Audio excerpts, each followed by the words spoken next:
Welcome to Untold Stories of Freddie Mercury. If this is your first time here, make sure to subscribe and let us know in the comments where in the world you're watching from. And now, let's dive into today's unforgettable story. In the quiet sanctuary of Garden Lodge, where shadows dance through heavy curtains and the scent of fresh flowers mingled with the weight of unspoken words, Freddie Mercury sat at his beloved Bösendorfer piano for what would become one of the most profound moments of his extraordinary life. The year was 1991, and the man who had commanded stadiums filled with thousands now found himself in an intimate battle with time itself, his fingers trembling slightly as they found their familiar place on the ivory keys. The house that had once echoed with laughter, wild parties, and the creative chaos of a rock legend had transformed into something entirely different. It had become a cocoon of memories, a place where every corner held fragments of a life lived at full volume, now reduced to whispered conversations and careful footsteps. Yet in this transformed space, something beautiful was about to emerge, something that would capture the essence of a love so pure and enduring that it transcended the boundaries of conventional relationships. Mary Austin had been more than a lover, more than a friend, more than family. She had been the constant in Freddie's ever-changing world, the anchor that kept him grounded when fame threatened to sweep him away into the stratosphere of celebrity. Their relationship had evolved through the years, morphing from passionate romance into something deeper, something that Freddie himself had struggled to define. She was his common-law wife, his confidant, his safe harbor in storms both public and private. As autumn light filtered through the windows of his Kensington home, Freddie found himself reflecting on the journey that had brought them to this moment. He remembered the young woman he had met in the early 70s, working at the Biba boutique, her eyes bright with dreams she had yet to articulate. He recalled how she had supported him when Queen was nothing more than 4 ambitious musicians with grand visions and empty pockets, how she had believed in his talent when the world had yet to discover what lay beneath his theatrical exterior. The piano beneath his fingers seemed to understand the weight of the moment. Each note he played carried decades of shared experiences, late-night conversations that stretched until dawn, quiet moments of vulnerability that he had shared with no one else, the gradual realization that some connections transcend the physical realm and touch something eternal in the human spirit. Mary had witnessed his transformation from Farrokh Bulsara to Freddie Mercury, had been present for both his greatest triumphs and his most private struggles. Now, as his body betrayed him and his voice, that magnificent instrument that had moved millions, grew weaker with each passing day, Freddie felt an overwhelming need to create something that would serve as a testament to their unique bond. The melody that began to emerge from the piano was unlike anything he had composed before. It carried no theatrical bombast, no operatic grandeur, no rock and roll rebellion. Instead, it whispered of gratitude, of love that had evolved beyond passion into something resembling devotion, of recognition for a woman who had given him the rarest gift of all, unconditional acceptance. The song that was taking shape in those precious moments was not intended for stadiums or radio play. It was not meant to climb charts or win awards. This melody was being born from a place of absolute honesty, a final gift from a man who had spent his career giving pieces of himself to the world, now offering the most intimate piece of all to the person who had earned it through years of unwavering loyalty and love. As the last notes faded into the silence of Garden Lodge, Freddie knew he had created something extraordinary, not for the world, but for Mary. The melody that had emerged from Freddie's fingertips seemed to linger in the air long after the piano keys had fallen silent, as if the very walls of Garden Lodge had absorbed the emotional resonance of what had just been created. In the days that followed that initial moment of inspiration, Freddie found himself returning to the piano again and again, each session adding layers of complexity and meaning to what was becoming his most personal composition. Mary had noticed the change in him during those autumn weeks. There was something different about the way he moved through the house, a sense of purpose that transcended his physical limitations. She had learned to read the subtle shifts in his demeanor over the years, understanding that beneath his flamboyant public persona lay a man of profound sensitivity and introspection. Now, as she watched him from doorways and caught glimpses of him at the piano, she sensed he was working on something that carried unusual significance. The song was taking shape in fragments, like pieces of a musical puzzle that only Freddie could see in its entirety. Some mornings, She would find sheets of music scattered across the piano bench, covered in his distinctive handwriting, notes crossed out, melodies revised, lyrics that seemed to pour directly from his heart onto the page. The composition was unlike anything in Queen's extensive catalogue, stripped of the theatrical elements that had defined his career, reduced to its emotional essence. Freddie's approach to this particular piece was markedly different from his usual creative process. Gone were the dramatic gestures and operatic flourishes that characterized his stage persona. Instead, he worked with a quiet intensity, his movements deliberate and economical, as if he understood that every note needed to carry maximum emotional weight. The song was becoming a distillation of everything he felt, but had never quite been able to express about their relationship. The lyrics, when they finally began to emerge, spoke of gratitude in its purest form.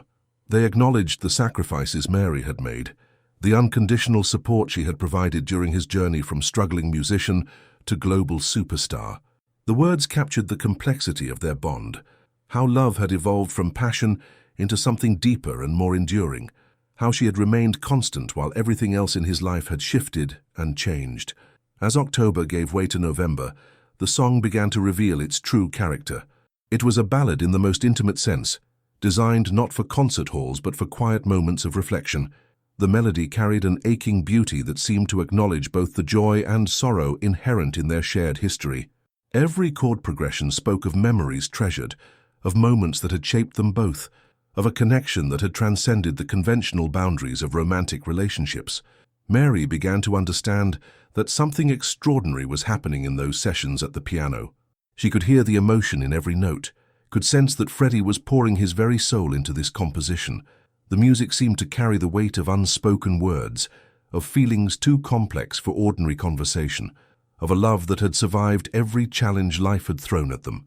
The creative process was taking its toll on Freddie's already fragile health, but he persisted with a determination that spoke to the song's importance.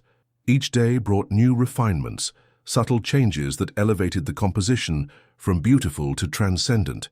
He was crafting something that would serve as a permanent record of their bond, a musical testament that would outlive them both. In quiet moments between his work sessions, Freddie would sit in his favorite chair, surrounded by the artifacts of his remarkable life, and contemplate the gift he was creating. This song was not meant for the world's consumption. It was a private communication between two souls who had shared an extraordinary journey together, a final expression of gratitude from a man who understood that some connections are too precious to leave unexpressed.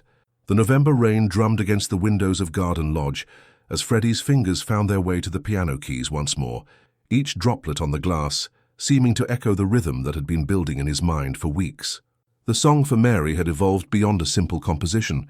It had become a musical autobiography of their shared experiences, each verse carefully crafted to capture moments that had defined their extraordinary relationship. In the quiet hours before dawn, when the world outside remained still and the house held its breath, Freddie would sit at the piano and allow his memories to guide the music. He remembered the tiny flat they had shared in the early days, when Queen was still a dream wrapped in ambition, and Mary's faith in his talent had been one of the few constants in his uncertain world. Those memories translated into gentle chord progressions that spoke of hope and determination, of two young people building something beautiful from nothing more than love and belief. The bridge of the song carried echoes of their travels together. The adventures they had shared before fame had complicated everything. Freddie's mind wandered to quiet evenings in exotic locations, moments when they had been simply Freddie and Mary, free from the expectations and pressures that would later define his public existence. The melody captured the bittersweet nature of those recollections, beautiful in their simplicity, tinged with the knowledge that such uncomplicated happiness could never be reclaimed. Mary had begun to notice the physical toll the composition was taking on Freddie. His sessions at the piano grew shorter, but more intense, each moment at the keyboard requiring tremendous effort. Yet she also observed something else, a sense of peace that seemed to settle over him when he worked on this particular piece. It was as if the act of creating this musical gift was providing him with a form of closure, a way to express feelings that had accumulated over nearly 2 decades of shared history. The song's structure was deliberately intimate, designed to be performed by a single voice accompanied only by piano. Freddie had stripped away all the elaborate arrangements that characterized Queen's music, reducing the composition to its emotional core. Every note served a purpose. Every pause carried meaning. Every harmonic choice reflected the depth of feeling he was attempting to convey. As the weeks progressed, Freddie began incorporating specific musical phrases that held private significance for Mary. There were subtle references to songs they had listened to together in their youth, melodic fragments that would transport her back to specific moments in their shared past. These musical inside jokes and references transformed the composition into something deeply personal, a secret language that only the two of them would fully understand. The lyrics continued to evolve, becoming more refined with each revision. Freddie was choosing his words with the precision of a poet, understanding that this song would serve as his final statement about their relationship. He wrote about the sacrifices Mary had made, the way she had supported his dreams, even when those dreams had taken him away from her, the grace with which she had accepted the changes in their relationship when he had discovered other aspects of his identity. The creative process had become a form of meditation for Freddie, a way of processing the complex emotions that surrounded his approaching farewell. Through the music, he was able to express gratitude that went beyond words, to acknowledge the profound impact Mary had had on his life and career. The song was becoming a testament to the transformative power of unconditional love, a recognition of the woman who had seen him at his most vulnerable and had chosen to stay. In the quiet moments between composition sessions, Freddie would often find himself overwhelmed by the magnitude of what he was creating. This was more than a song. It was a legacy, a permanent record of a love that had transcended every challenge and emerged stronger for having been tested. December arrived with an unusual stillness that seemed to permeate every corner of Garden Lodge, as if the house itself understood the significance of what was unfolding within its walls. Freddie's song for Mary had reached its final stages, each remaining detail requiring careful consideration and deliberate choice. The composition had become his masterpiece of intimacy, a work that distilled 20 years of shared experiences into 4 minutes of pure emotional truth. The recording process had been unlike anything Freddie had ever undertaken. Gone were the elaborate studio sessions with multiple takes and complex arrangements. Instead, he had chosen to capture the song in the most natural way possible, sitting at his beloved piano in the familiar surroundings of his home, with only the ambient sounds of Garden Lodge providing accompaniment. The recording equipment had been set up discreetly, allowing him to perform the piece as if Mary were sitting beside him, listening to a private serenade. Freddie's voice, though weakened by his illness, carried a vulnerability and authenticity that no amount of studio manipulation could have achieved. Each word was delivered with careful intention, every note infused with the weight of genuine emotion. The imperfections in his vocal delivery, the slight tremor, the occasional breath between phrases, only served to enhance the song's intimate character, making it feel like a personal confession rather than a polished performance. The final verse had been the most challenging to complete, requiring Freddie to confront the reality of their approaching separation. He had struggled to find words that could adequately express his gratitude while acknowledging the pain of leaving behind the person who had been his anchor for so many years.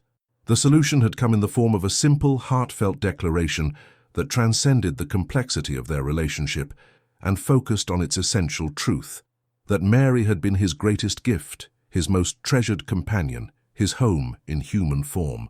As he listened to the completed recording, Freddie was struck by how perfectly the song captured the essence of what Mary meant to him.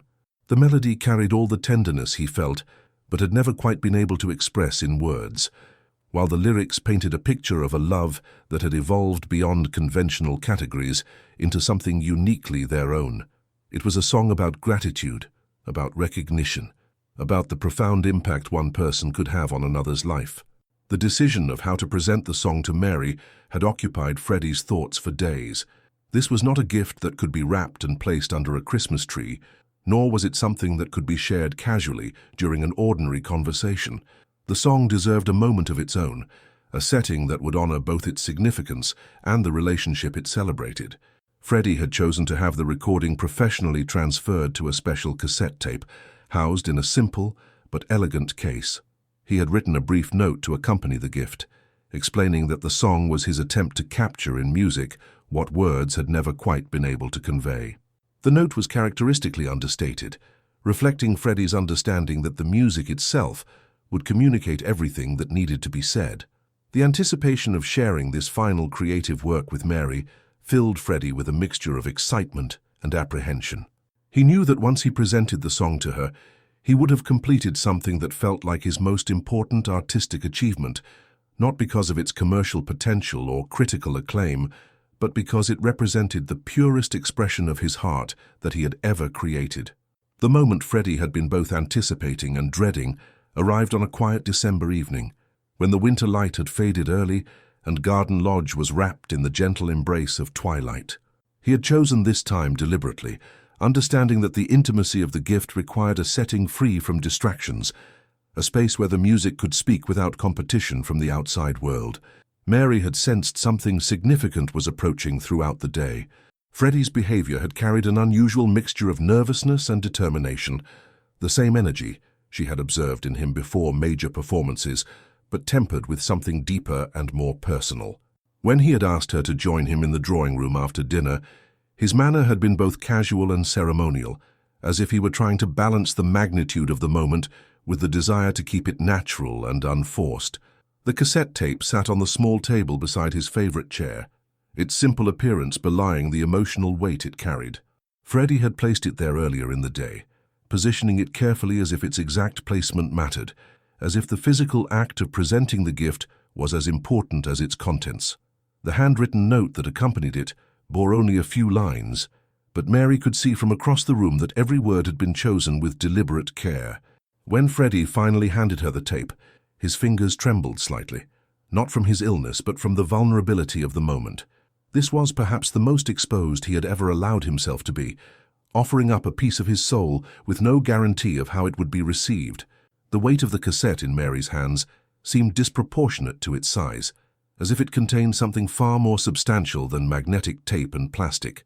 The note that accompanied the gift was written in Freddie's distinctive handwriting, slightly shakier than in years past, but still unmistakably his. The words were simple and direct, explaining that the song was his attempt to express feelings that had lived in his heart for years, but had never found adequate voice. He had written that the music was meant for her alone, a private communication between two people who had shared an extraordinary journey together. As Mary read the note, Freddie watched her face with the intensity of someone whose entire emotional well-being depended on her reaction.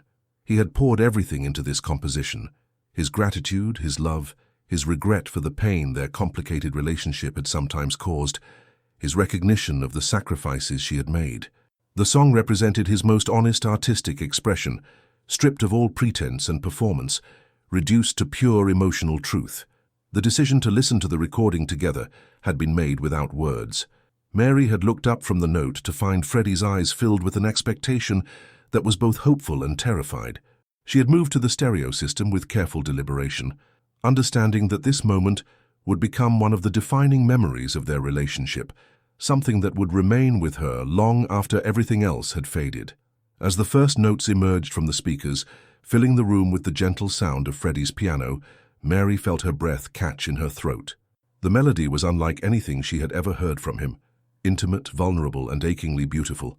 When his voice joined the piano, singing words that seemed to have been pulled directly from his heart, she understood that she was experiencing something unprecedented in their long history together. The song unfolded like a musical autobiography of their relationship, each verse capturing a different aspect of their shared experience. Mary found herself transported through time, reliving moments she had thought were forgotten, feeling emotions she had buried beneath years of practical necessity and emotional protection. As the final notes of Freddie's song faded into the silence of the drawing room, Mary found herself overwhelmed by emotions she had spent years learning to contain.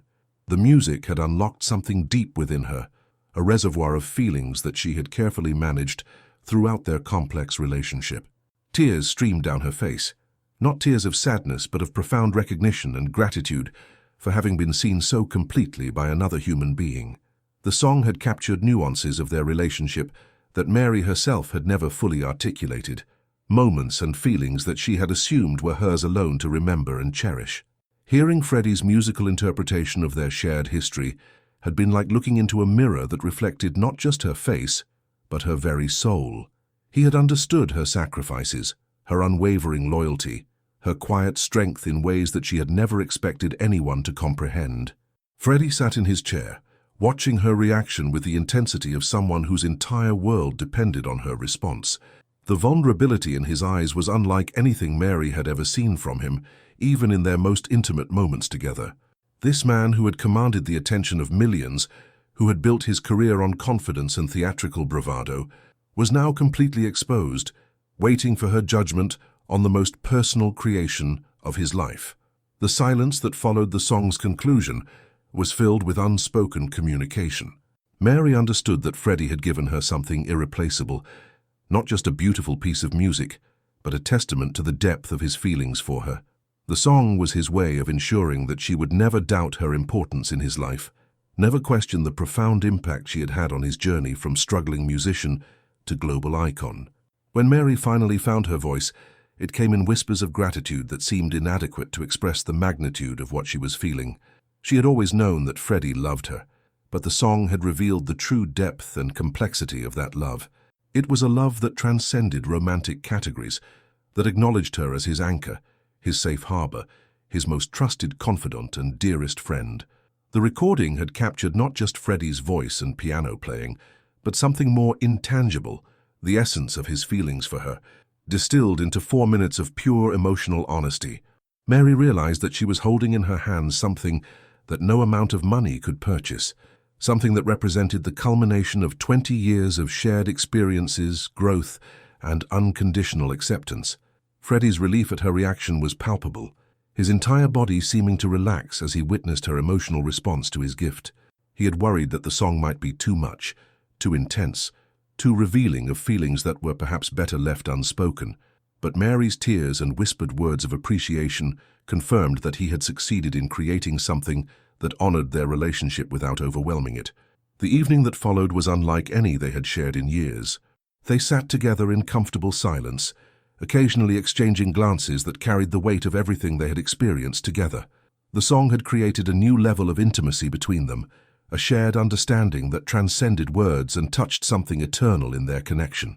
Mary found herself replaying moments from the song in her mind, marveling at how Freddie had managed to capture feelings she had never fully expressed even to herself. The music had validated her choices, her sacrifices, her decision to remain in his life even when their relationship had evolved beyond conventional boundaries. She felt seen, understood, and cherished in ways that she had never imagined possible. As the night deepened around them, both Mary and Freddie understood that something fundamental had shifted in their relationship. The song had served as a bridge between their past and whatever future remained to them, creating a permanent record of a love that had survived every challenge and emerged stronger for having been tested. In the days that followed the evening when Freddie had shared his musical gift, Mary found herself carrying the cassette tape with her throughout Garden Lodge like a talisman of their extraordinary bond. The small plastic case had become precious beyond measure, containing not just a song but a piece of Freddie's soul that he had entrusted to her care. She would often find herself holding it during quiet moments, feeling the weight of his love and the responsibility that came with being the keeper of such an intimate creation. The song had fundamentally altered the atmosphere within the house. There was a sense of completion that seemed to settle over both of them, as if Freddie had successfully communicated something essential that had been waiting years to be expressed. Mary noticed that he moved through his daily routines with a newfound peace, the restless energy that had driven him to create the song having been replaced by a quiet satisfaction that spoke to the success of his emotional mission. Mary began to understand that the song represented more than just a gift. It was Freddie's way of ensuring that their relationship would have a permanent record, something that would outlast the physical limitations that were increasingly defining his existence. The music had become a bridge between the present moment and an uncertain future, a guarantee that the depth of their connection would never be forgotten or diminished by time. The cassette tape found its place in Mary's most private sanctuary within Garden Lodge, positioned where she could see it each morning when she woke and each evening before she slept. The song had become part of her daily meditation, a reminder of the extraordinary love that had shaped both their lives. She found herself listening to it during moments when the weight of Freddie's declining health became almost unbearable, drawing strength from his musical declaration of gratitude and affection. Freddie's health continued its inevitable decline, but the completion of the song seemed to have given him a sense of closure that allowed him to face his remaining time with greater equanimity. He no longer spent hours at the piano searching for melodies that eluded him. Instead, he seemed content to rest in the knowledge that he had successfully captured the most important feelings of his life in musical form. The other members of Queen, when they visited Garden Lodge during those final weeks, sensed that something significant had occurred between Freddie and Mary, though the nature of the song remained their private secret. Brian, Roger, and John could see a new quality in their interactions, a deeper understanding, a more profound connection that seemed to transcend even their long history together. Mary began to realize that she was witnessing the final chapter of one of the most extraordinary love stories of her generation. The song had served as Freddie's way of writing the conclusion to their shared narrative, ensuring that their relationship would be remembered not for its complications or unconventional nature, but for the pure love that had sustained them through every challenge. As January gave way to February, Mary found herself treasuring each moment with Freddie, with an intensity that was both beautiful and heartbreaking. The song had taught her to see their relationship through his eyes, to understand the profound impact she had had on his life and career. This new perspective filled her with a sense of purpose and meaning that would sustain her through the difficult times ahead. The music had become a source of strength for both of them, a reminder that love could transcend physical limitations and create something eternal. Mary understood that regardless of what the future held, she would always carry within her the knowledge that she had been truly seen, understood, and cherished by one of the most remarkable artists of their time. When Freddie passed away on November 24, 1991, Mary felt as though a part of her soul had been torn away, leaving behind a void that seemed impossible to fill. Yet in the midst of her overwhelming grief, she found herself clinging to the cassette tape that contained his final musical gift to her. The song had become her lifeline, a tangible connection to the man who had been the defining relationship of her life, a bridge between the world with Freddie and the unimaginable world without him. In the weeks following his death, as the world mourned the loss of one of music's greatest performers, Mary retreated into the privacy of Garden Lodge with her precious recording. She listened to Freddie's song countless times, each playing revealing new layers of meaning and emotion that she had missed before. The music had become her sanctuary, a place where Freddie's voice could still reach her, where his love could still surround and comfort her. The decision of what to do with the song weighed heavily on Mary's heart. She understood that she held in her possession something that could never be replicated. Freddie's most intimate musical creation, a piece of art that had been intended for her alone. The world would never hear this particular expression of his genius, and Mary felt the profound responsibility of being its sole guardian. As months turned into years, Mary made a choice that would have made Freddie proud. Rather than keeping the song locked away as a private treasure, she began to share its story. Not the music itself, but the love and intention behind its creation. She spoke to close friends about the gift Freddie had given her, helping them understand the depth of their relationship and the extraordinary man behind the public persona. The song became Mary's way of preserving Freddie's memory in its purest form. When journalists and biographers sought to understand the real Freddie Mercury, Mary would tell them about the man who had spent his final months creating a musical love letter, the artist who had distilled 20 years of shared experiences into 4 minutes of perfect emotional honesty. These stories helped the world see beyond the theatrical performer to the vulnerable, loving human being who had lived beneath the stage persona. Mary established a private ritual around the anniversary of Freddie's death, playing the song in the quiet solitude of Garden Lodge as a way of honoring their connection and keeping his memory alive. The music had become her annual pilgrimage, a sacred moment when she could feel closest to the man who had shaped her life in ways that continued to unfold years after his passing. The cassette tape itself became a cherished relic, carefully preserved and protected from the ravages of time. Mary understood that she was the custodian of something irreplaceable, a piece of musical history that existed nowhere else in the world. The responsibility filled her with both pride and profound sadness, knowing that she alone would ever hear Freddie's final declaration of love in its complete, unfiltered form. As decades passed, Mary's devotion to preserving Freddie's legacy extended far beyond the private song he had created for her. She became the guardian of his memory, ensuring that his story was told with accuracy and respect, that his humanity was remembered alongside his artistic achievements. The song had taught her to see their relationship as part of a larger narrative about love, loyalty, and the transformative power of human connection. In her final years, Mary often reflected on the extraordinary gift Freddie had given her, not just the song itself, but the knowledge that she had been truly loved by one of the most remarkable souls of her generation. The music continued to play in her heart, an eternal echo of a love that had transcended every boundary and created something beautiful that would live forever in the sanctuary of her memory. If you enjoyed today's story, subscribe to the channel and turn on the notification bell, so you won't miss any of our upcoming emotional and inspiring tales about Freddie's life and legacy. Share your thoughts in the comments. We read every single one, and often your ideas inspire our next episode. See you next time.